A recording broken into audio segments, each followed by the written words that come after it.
Welcome, everybody. My name is Claudia Corchado. I am the program director for an organization that is called Cultiva la Salud in Merced, California.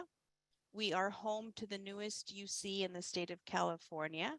My organization works primarily with the immigrant community, and I am honored to have a network of amazing promotoras that have stepped up to the plate to help with this pandemic, who sacrificed their lives, their own safety, the risk of being contaminated out in public to be able to support and vaccinate and have rapid testing available to primarily the immigrant farm worker community. Um, our network of support consists of monthly meetings with our group, with a nurse who continues to share updates. We also have our public health officer from the Department of Public Health, who we are very lucky because he speaks Spanish, so he logs on to our monthly meetings as much as he can to share the updates of what is happening. Our support network also at the very beginning of the pandemic consisted of financial support to undocumented families so we can help pay their rent, their PG&E, provide food support for them at the beginning of the pandemic. And that was due to some discretionary funds and some donations that were given to us to be able to help support that. But I would take up probably the whole hour of talking about what we've been doing out in the community, but there is amazing groups that you're going to be hearing from today. So without further ado, we are going to have Dr. Alice Perlowski and Ms. Shelby Hedgecock, which is a chief founder and executive officer and founder of Blooming Magnolias. Yes, hi, thank you so much. So it is a privilege to be a part of this collaborative session, bringing patients and researchers together. My name is Alice Perlowski. I'm a cardiologist in Los Angeles, California. I'm also a long COVID survivor and advocate. I currently sit on the Ancillary Studies Committee of Recover, and I'm the Chief Medical Officer of Blooming Magnolia, a registered 501c3 and a rescue mission for long COVID survivors. Next slide, please. So why do long COVID survivors need a rescue mission? Well, it's because many have been sick for not only months, but years. According to the US Census Bureau, 2 to 4 million working age adults are unable to work because of long COVID. The Long Hauler Advocacy Project says that 51% of the people who can work are working fewer hours. And although long COVID is covered under the ADA, survivors are having a lot of difficulty getting disability support. And finally, healthcare costs have been estimated based on other similar diseases to be about $9,000+ per year per person. So what does this mean? It means that we have a large population of sick people with exorbitant medical costs who can't make an income. And as a result, tragically, many are facing eviction from their homes, living in their cars, and experiencing homelessness. Hundreds, if not thousands, of long COVID patients have had to start GoFundMe accounts to pay for their medical expenses and cost of living. Next slide, please. And this is where Blooming Magnolia comes in. I'd like to introduce my very good friend and Chief Executive Officer of Blooming Magnolia, Shelby Hedgecock, to tell you a little bit about us. Thank you, Dr. Alice. So our mission at Blooming Magnolia is to empower others by providing a platform to strengthen and protect mental health and to promote education, research, and support for long COVID survivors. Before COVID, Dr. Alice and I were athletes. I was a personal trainer and loved obstacle course racing. Dr. Alice loved triathlons. We were healthy and on top of the world. Spring of 2020, we both got infected with COVID. We figured we would get over it within a couple of weeks, but we were terribly wrong. We didn't know each other at the time, but we were both having extremely similar, terrifying experiences. From being gaslit and dismissed early on to both suffering brain injuries from the virus, our stories are quite similar. Personally, I suffered a hypoxic brain injury and left temporal lobe slowing of my brain, as well as severe personality changes my first year. I've improved in some areas over the past 2.5 years, but in some areas I've plateaued. As of today, I struggle with bone-crushing body pain some days. Also deal with a really rough case of POTS, have passed out alone on multiple occasions, and I've actually relocated from LA to East Tennessee to be closer to my family, largely because of my medical issues. So needless to say, this virus has really changed our lives. So when creating Blooming Magnolia from my sick bed, I envisioned an oasis for those suffering, a place where someone could really come and find evidence of hope. So we created the Blooming Magnolia Network, which is led by our secretary, Anna Means. It's an uplifting community where updates are shared, information, education, and we actually have something called Magnolia Mondays, where professionals come and present on different topics. So, for example, we had Jacqueline Brunson. She's United States of America, Mrs. Idaho, otherwise known as the Queen with a Cane. She came and spoke on her survival story as she lives with many chronic illnesses. We also host events within our community, like we had a holiday craft night last year, and we do have intimate support groups. So many long COVID patients have lost their jobs and homes. As an organization, we recognized how crucial it was to get money in the hands of patients. So we jumped into action. We're proud to say we've awarded direct cash payments to patients in need. In particular, there was one patient, her name is Wednesday. She's about 14 years old, and we paid for her travel and lodging so she could go to Washington, D.C. for treatment. We've increased the visibility of the long COVID crisis internationally through campaigns in the media. I was personally the face of a Southern California The Risk is Real campaign in 2020. I was on over 50 billboards throughout the region, and Dr. Alice has advocated strongly on Twitter with viral tweets and been on international panels sharing our stories, as well as doing a lot of medical writing for large publications. So how can community members, patients, caregivers get involved? So first of all, you can join our online network. It is a Facebook group. We did try another platform, but accessibility is everything to us. And Facebook just seemed like the better go. So you can join, it is free. Secondly, sound the alarm and like and share. I mean, getting the word out about our organization and what we're doing is extremely important. Just a simple like goes a long way. And the more that people hear about us, the better. And for those interested, we also have multiple donation avenues. So we're partnered with Amazon Smile, PayPal Giving Fund, Shopping Gives. And actually, if any employees are associated with corporations like Starbucks, ADP, Microsoft, we're a part of a couple corporate giving platforms as well. So I'll go ahead and pass it to Dr. Alice so she can go over our future directions as an organization. Thank you so much.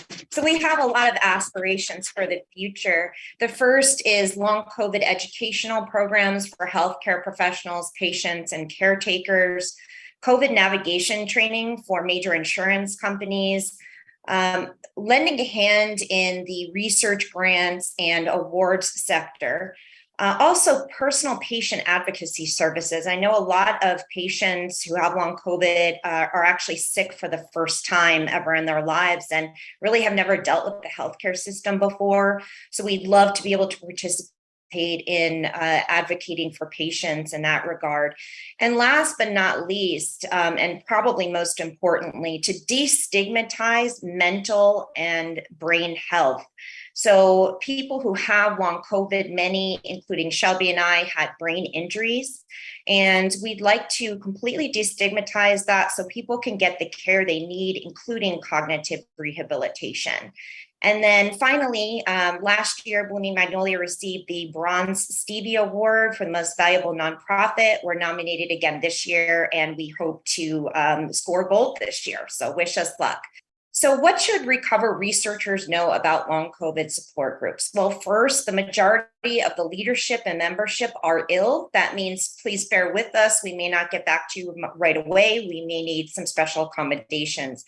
Second, long COVID patients are the experts of their own illness, and this illness has not been fully defined yet. So the clues are really within patients. and they should be your first resource when trying to learn about this condition.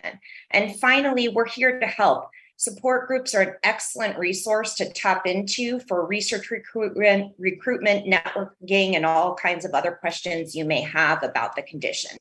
So in summary, Blooming Magnolia provides financial relief and mental health support for long COVID survivors as a bridge to medical research advances and government aid.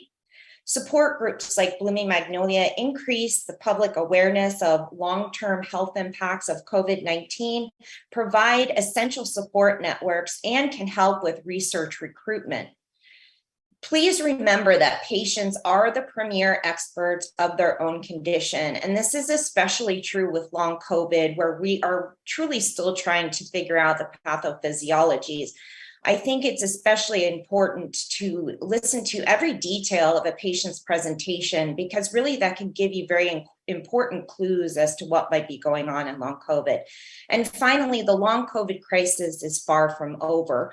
Patients need help, and it's a great place to start to have support groups working with researchers. And we can be found at www.bloomingmagnolia.org. Thank you so much for the opportunity to speak. Thank you, ladies. Let's show them some love by giving them a little reaction with a little heart emoji. And you know, I asked Miss Shelby how she came up with the name. And for all you Steel Magnolia fans, you know that Julia Roberts' character was named Shelby. Thus, her name is Shelby. And so she stuck with the Steel Magnolia theme, and she came up with Blooming Magnolia. It's a great story. So thank you for your information. Thank you for sharing your struggles. But more importantly, thank you for responding to the community and to be able to continue to support others that are in your shoes, that are struggling, and who need your support. So now we're going to go to the state of Georgia, right? And we are going to ask Miss Teresa Aquintanwa, and I hope I pronounced that right, to present. All right. Hi, everyone. I am Teresa Akintanwa, and I am the founder of Black COVID Survivors Alliance. If you could, next slide, please. I want to tell you about who I was prior to COVID, because our identities matter. Before COVID, I was a business consultant, and I traveled throughout the Southeast to lend support and to new business owners in a particular franchise. And I've always been a lifelong educator in the K-12 system, as well as community education. I had a lot of hobbies. You know, I traveled. There's a picture there of some of my adventures. I was active. I gardened. I painted. I had so many interests and things that I, wanted to explore and did explore. But after getting COVID in February of 2020, I ended up developing long COVID around April or May. And it really consisted of debilitating headaches and insomnia on a level that was not comparable to previous insomnia. It was extremely intense and distressing. I became very forgetful, always had an ailment, and that's my case now. And I had a lot of suicidal ideation during long COVID, which I've luckily recovered from. So because of all of this, I'm looking for support. I need to know, is anybody else going through this? How are you getting through? I need someone to talk me through, through this situation. And so in June of 2020, I started a Facebook group called Black COVID Survivors. And the purpose of that group was really important at the time, because if you remember June 2020, it was when the George Floyd murder was a big topic worldwide. So what we do in that context, a lot of people at that time were looking for safe spaces, places where we could congregate without the eyes of, others who may not really understand how we communicate or what we want to communicate or what our frustrations were. And so as an organization, Black COVID Survivors Alliance is an advocate. We provide peer support from others who also are going through COVID or actually recovered. I have many members who no longer have long COVID, but they provide, support to those who do. And we also have those critical conversations that are needed. We educate. So education, including letting the media know, what long COVID is and, what we're going through as African Americans seeking treatment. We've done a number of interviews, some video campaigns, PSA with Andrew Young, and currently working with Recover to produce some recruitment videos for representatives. We do training. And one aspect of training that's really important is targeting home care providers, because we see that a lot of us are becoming disabled, whether it's permanent or temporary. And so, being able to utilize your insurance resources to get home health care providers, they need to know that this is a different population that they're going to be experiencing with. So I've done trainings with home care providers and their employees, explaining to them exactly what long COVID is and giving them some sensitivity training and tips for dealing with clients who may have long COVID.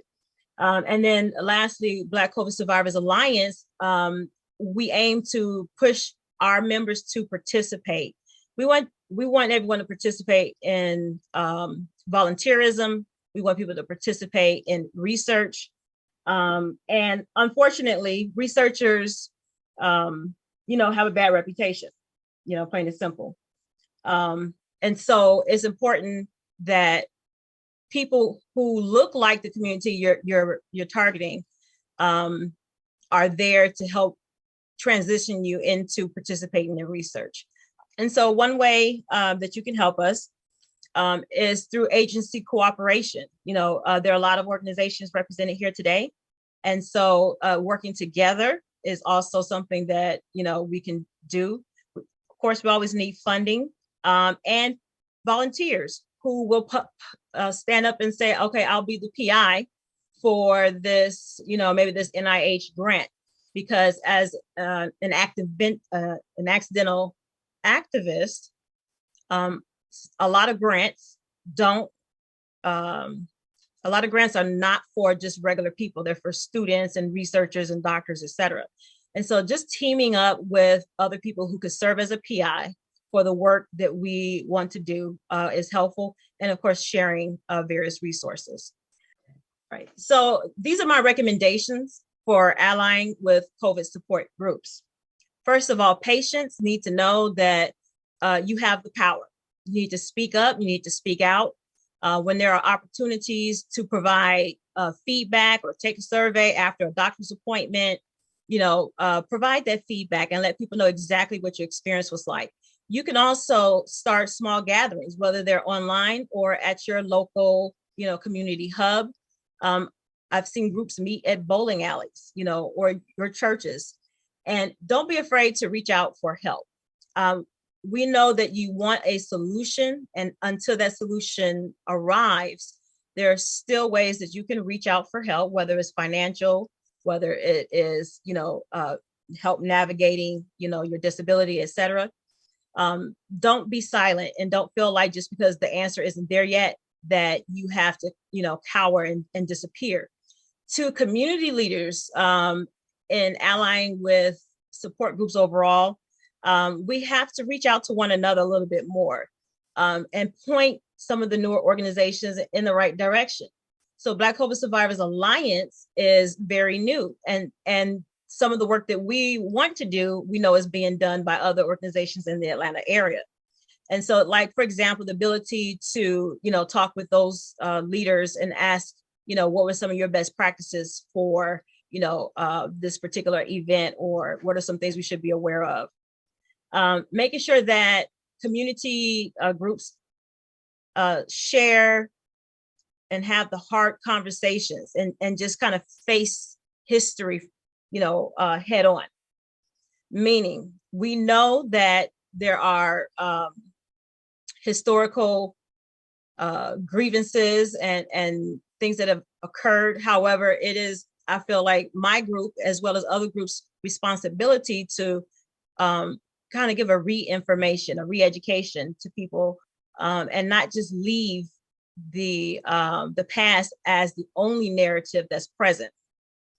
And so for researchers, whether it's Recover or other researchers, supporting groups like Black COVID survivors and other support groups is needed. And one way you can do that is by offering leadership or site training to COVID support groups. Offering leadership training, whether it's, through community activism, courses with universities, just kind of connecting us. Providing some video testimonies about participation in studies, and also introducing medical leaders to us is another way to support us, because that helps us get the message out to, people who are our audience. We want to make sure that when you are approaching us for research, that this study intent is very clear, that the data becomes available, and we also know what the actual resulting good is that came from it, and make sure that that is easy to consume. And so sometimes data is shared with us after a study, and it's a table of, numbers everywhere. Whereas, we need that to be easy to consume, and so communication in a way that will help us, again, transfer that communication to others is vital. And then finally, I'll say be accessible to everyone. As researchers, we know that the most convenient way nowadays is through digital means, online, but do consider that there's a huge population of people who maybe won't participate digitally, but they would answer questions over the telephone, or they would call into a hotline and provide feedback on the question. And finally, visual-based means. And that's just kind of, just the nature of where we are. People are very quick to believe what they see in memes, especially if it comes from a regular person versus coming from a larger organization. And so pairing with us to, create viral information is another way that you can ally with us, as well as improve recruitment. Thank you so much, Ms. Teresa. Let's show Ms. Teresa some love. Let's give her a heart emoji. And hopefully at the end in our question and answers, Ms. Teresa, we have a little time to have that conversation about how we can build better relationships with researchers. Like Dr. Perlowski said, folks that have experienced this are the experts, and we should be defaulting to them for answers, right? And there is some things, for example, our UC Merced has created like a citizen scientist, where they're actually grassroots folks, but they have a scientist title, and they're also compensated, which is very, very important. Absolutely. So thank you for your presentation. And last but not least, I love the name of this group, and they are from Utah. And it is Miss Lisa O'Brien. She is the founder of COVID-19 Long Haulers. So welcome, Miss Lisa. Thank you so much, Claudia. Hello, everyone. My name is Lisa O'Brien. I am a long COVID survivor who was healthy and active before I got sick in March of 2020, the same week that the country began to shut down. My symptoms never went completely away, and within a couple months, my autonomic nervous system began to malfunction. And for the first couple of years, I cycled through over 50 different symptoms all over my body. On the next slide, I wanted to show this photo, this cool photo that came from the very beginning of the pandemic. It's actually from one of the first long COVID support groups called the Long Haul COVID Fighters. And it shows some of the first few hundred of us worldwide that had found each other online around April of 2020. And this photo was one of our first attempts to come together and get our story out there and gain recognition. And at this point, we all knew that it was going to be something big and that we were going to need help and resources. And so that became one of my biggest goals, to get people as many resources as I could. And I decided to start local. To do that, I knew I needed to find as many long haulers as I could and show that there was a need. So I also started the Utah COVID Long Haulers group in June of 2020 to help me find others in Utah and advocate for our support. Advocating involved being the voice for our group and keeping us in the media as much as possible, participating in an awareness campaign with one of our county health departments, where several of us were on billboards, sides of buses, and on TV commercials for many months. And then presenting at several conferences with doctors that I had formed relationships with to educate other providers, and also the public. By December of 2020, we had close to 1,500 members in our group. We presented that number to the folks at the University of Utah, discussed a need for post-COVID clinic, and then they went to work and opened their clinic about 6 months later. We'd also worked closely with the Bateman Horn Center here in Utah, who are post-viral experts, and they also opened their post-COVID clinic in early 2021. Today, we have close to 5,000 members in our group, most of whom are dealing with the long-term effects of COVID or their caregivers. Our group overall provides support, resources, education, and just lets people know that they're not going through this alone. On this next slide, we'll talk about some of the work that's going on in the long COVID groups. I think most of you know one of the biggest things that these support groups do is provide a safe, supportive space for members to share their struggles with this illness among others who understand them and who get their situation. Some may have family members or healthcare providers who still don't believe their experiences. Maybe they've lost jobs or their homes. Overall, there's just a lot of grief that comes with this illness, because for many, it's taken away not only their health, but also the life that they planned to live. So these groups just let people know that they're not alone, which I think is monumental, especially for people's mental health. The groups provide lots of valuable information. A lot of the larger general groups have been around for years now, and you can do a quick search in them for a specific topic and turn up numerous posts about that topic. The groups also keep people informed on what's going on in the long COVID community, what new studies people can sign up for, what new health policies or legislation or new IDC codes might be on the horizon. They can also provide information on how to navigate the disability process, provide information for patients to take to their providers who might be unfamiliar with long COVID, or even just provide information on the next long COVID webinar that they shouldn't miss out on. There's advocacy going on in the groups. Many groups have worked with the media to get our stories out there and build awareness.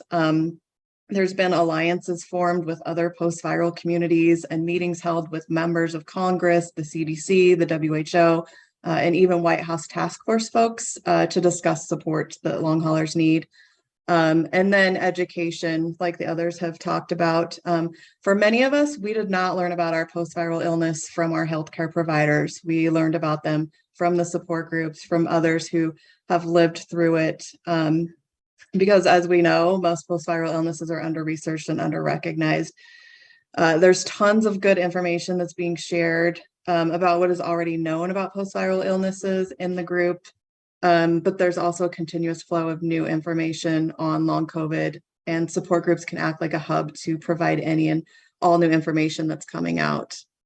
On this next slide, we'll talk about how researchers can work with these groups, or what they should know about long COVID groups. I say, if you haven't already, and if you can, create relationships with those that run the support groups. I developed relationships early on with some researchers and providers in my area.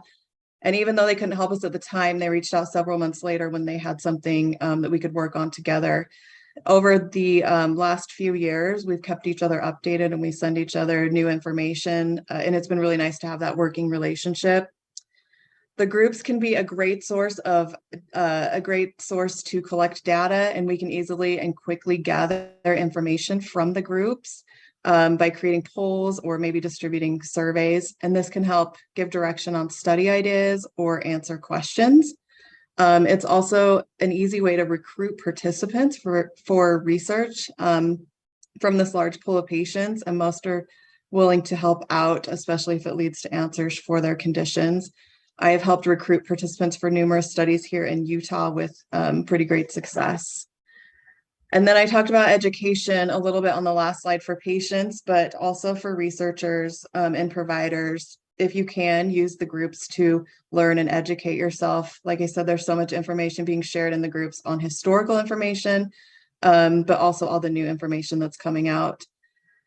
And then all the groups are ran differently, but if you can find one that will let you in to observe, it can help give you a firsthand glimpse of the lived experience. I've let numerous medical providers and researchers into my group to kind of just sit back and observe patients' experiences, what symptoms that they're dealing with, and in what other ways are those symptoms affecting their lives, such as job loss, mental health, and maybe family or personal relationships. This next slide just talks a little bit about starting your own support or advocacy group. If you do a search on Facebook for long COVID, you will find hundreds of different long COVID support groups out there nowadays. I've captured a handful here on this slide. Some groups might just be a general group for any and everything long COVID, but there's also a lot of smaller groups that are focused on specific things, like maybe a certain symptom, or maybe all the group members live in a certain area. There are groups for members who fit certain demographics, specific ethnicities, or maybe even a specific occupation. Some of these groups are focused more on advocacy, some are focused more on research, or some might even just have more interest in the efficacy of specific drugs.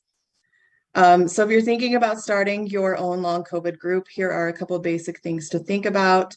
What is your focus? Is there a specific topic regarding long COVID that you're passionate about and maybe want to create a group to have more centered conversations around that? When creating your group, do some research and find anyone who might be a good resource for your group and connect with them and form partnerships. I found Twitter to be a great place for this. Work with other long COVID groups, let them know what you're about, and then work to support them in any way that you can. Also look for resources to provide your group with. I had reached out to different healthcare organizations, found research opportunities, and then we started a list in our group of healthcare providers that folks had success with who were compassionate and caring. And then also look for ways to advocate, get your stories out there in the media with a link to your group so that others can find you. That was one of the biggest ways that I was able to find more people in my community. I made sure that our group link was in every article that we participated in. The last slide, how can you get involved? I am willing to help out with any kind of research or studies, especially if they can be done virtually. And I'm happy to share any info with our group. I'm also happy to run any polls or create surveys to capture data on specific questions to help with research. And while we are Utah-based, I'm always willing to help anyone find resources in their own areas or talk to anyone who might be thinking about starting a support group in their own community. And you can connect with me through email at the email on the screen. And that's all I have. Thank you. Thank you, Miss Lisa. Let's show Miss Lisa some love by sending her heart emojis. Thank you, Miss Lisa. Amazing work you're doing in Utah. Now I'm going to default to Miss Jasmine to see if we have questions. There is a question on the chat right now. And then I'm going to post the questions that actually came through the registration forms onto the chat also. But we're going to start with the question from Miss Jenna. And Miss Lisa, you kind of already covered this, but maybe there's a little bit more you want to share.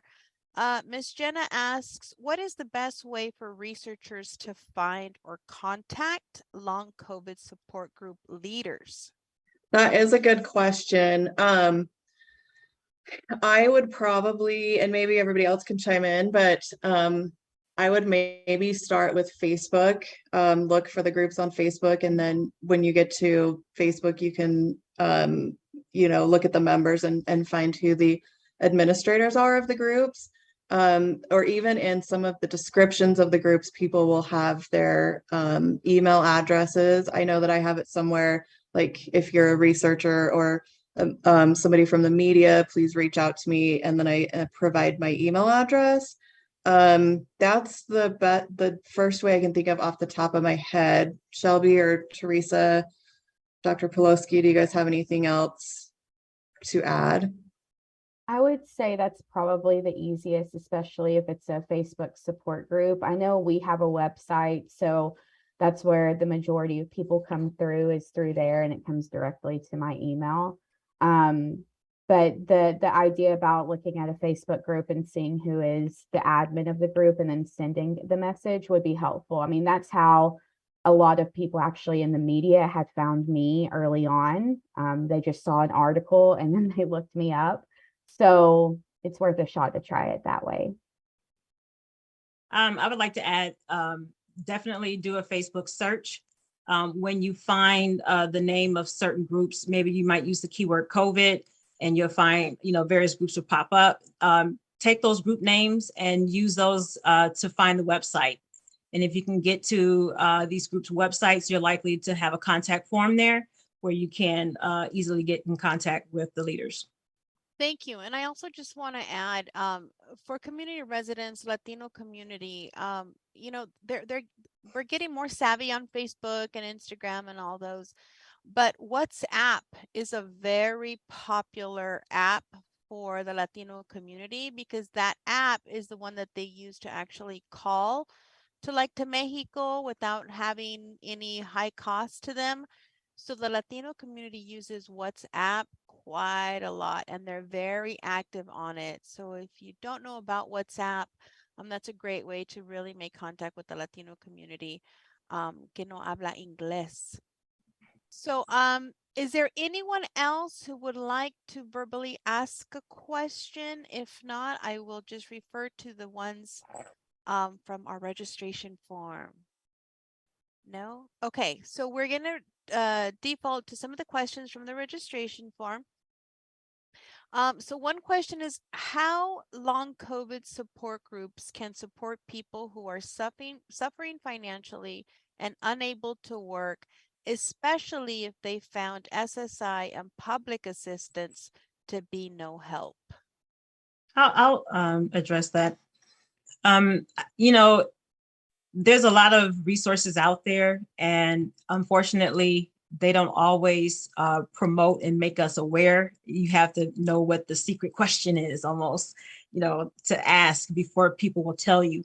But I think that support groups could sort of be a clearinghouse, a place to go to direct others, direct patients to the resources that are out there. It's a lot of work. You need volunteers and hands sometimes to kind of gather and search for where the relief is, the financial relief. But we oftentimes look high and sometimes we have to look low.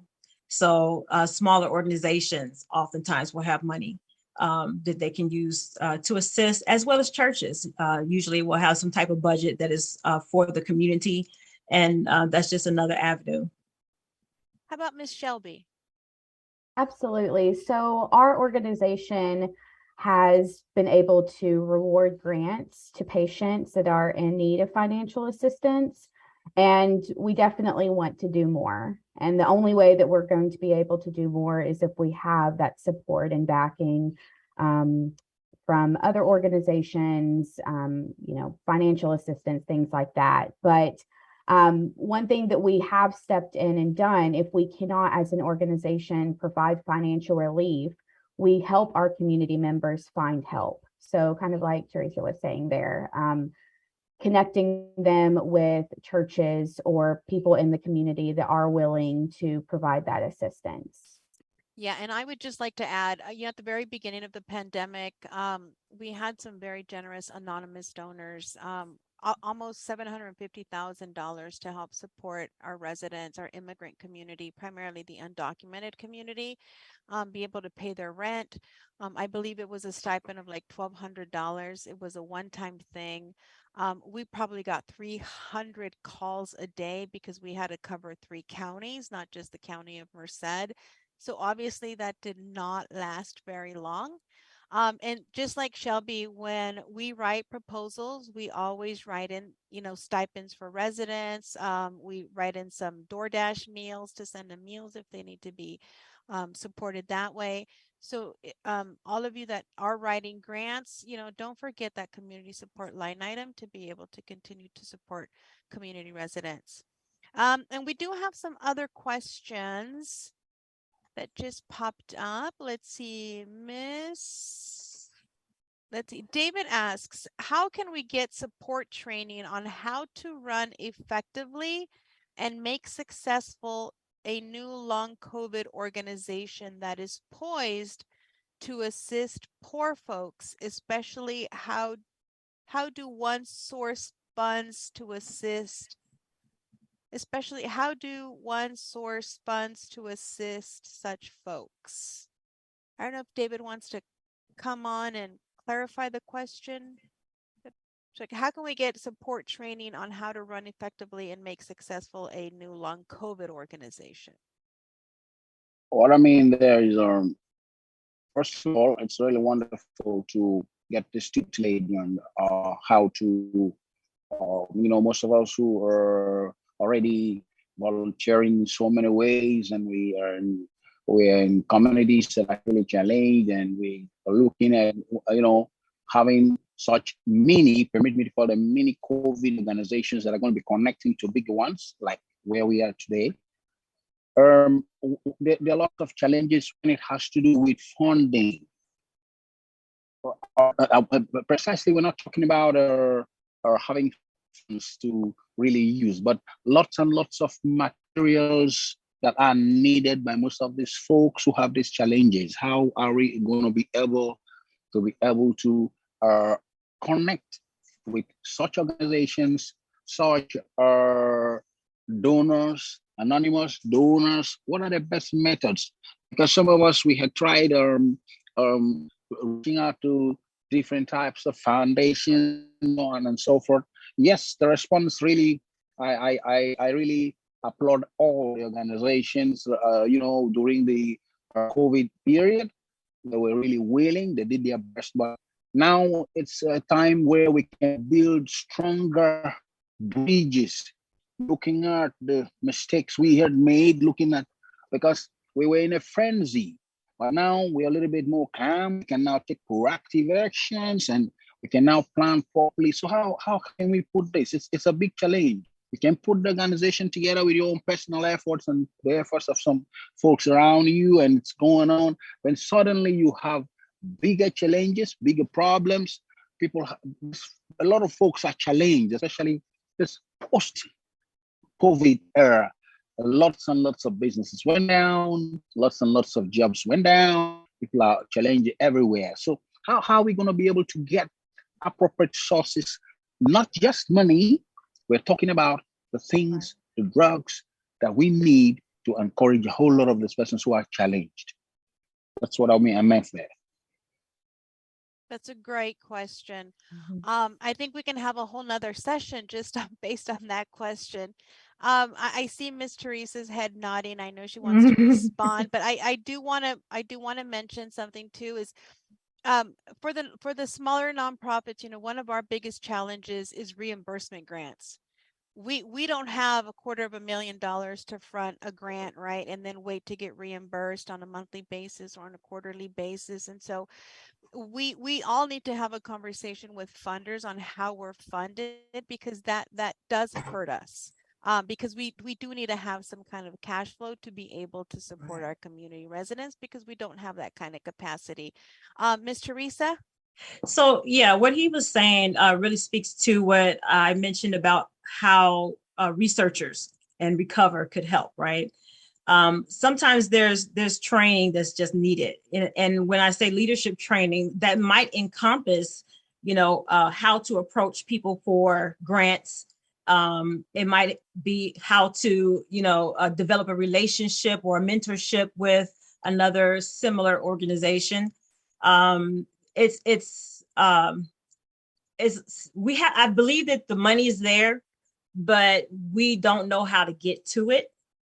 And so I feel that it's the responsibility of the researchers and large health organizations to help point us in the right direction. Tell us that there are reimbursement grants. I didn't know that existed, right? Create a hub for leaders to come to be able to post questions, to be able to say what resources they need that may not necessarily be money, but there might be some other things. I might need, a doctor to come speak to my group, on a Zoom meeting. How do we find those things, right? And so if in partnering with support groups, Recover or other researchers could assist us in that way for sure. Yes, I can also speak to that, and thanks, David, for the question. I also encourage researchers when they're speaking to the media to emphasize that the pandemic is actually not over for a lot of people. We still have people getting infected. We still have people getting long COVID, and we still have a lot of work to do. So I think the emphasis to the public and through media, et cetera, and to donors is that people still need help. This is not really the post era for a lot of people. So I'd love to see more researchers from large institutions speaking out about, hey, we still have, this is still happening. This is still a concern, and we still have to try to raise money for these people. Thank you for that, Dr. Pawlowski. We're going to do one more question because it is 2:52, and I believe that there is an evaluation that we are going to ask you all to fill out before you disconnect. Last question is, do support groups communicate with each other about symptom management best practices and coordinating advocacy efforts? I can start. I would say definitely coordinating advocacy efforts. I've worked with a handful of different groups, meeting with Congress members, different government organizations. I'm trying to think, media, just trying to build awareness, creating videos to put out there to teach people about what we're going through, especially because, they weren't talking about us in the very beginning. And so we were trying to get that information out there any way we could. So I think we really heavily relied on each other, more so in the beginning, but still, we're still working together.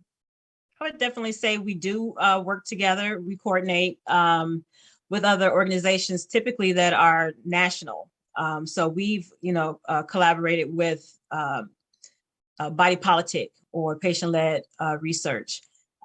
So it's there, but I do think that a lot more local collaboration is needed between groups, so that efforts on the ground can be, maximized. And a lot of it is digital activism, that is really informing decision makers. But at the same time, there is a need for us to continue those collaborations with others who are in our local areas, or to create sites, satellite sites where you can connect with other local groups. I second everything that they said, especially with the digital advocacy. I know us as an organization, we've went heavy on social media. I was on TikTok very early on, kind of documenting my experience. And that's how I found the first group that I was ever a part of, which was Long Haul COVID Fighters, very early on. And I just think, how my life would have been different if I hadn't had found that group. And so I think just getting the word out, sharing what we are doing as organizations individually, and spreading that message, like what we're doing, tapping into those strengths and just locking arms so we can, try to figure this out. Because the problem is there's just so many people that are suffering. And as Dr. Alice said, people are still getting infected. People are still coming down with long COVID. And this is going to be a public health debacle to last for decades to come. So the support groups are very needed, and collaboration is a must. Thank you. Ms. Bay added, the Compass funding opportunity was recently released and is geared specifically for community-based organizations to serve as the PI lead. And then I went ahead and added the link to that funding that just came out. That is funded through NIH. So let's hope it is not a reimbursable grant. And then I just want to say thank you very much to Miss Shelby, Miss Lisa, Miss Teresa, Dr. Perlowski for sharing your struggle and to share your stories. And again, to be responsive to the community.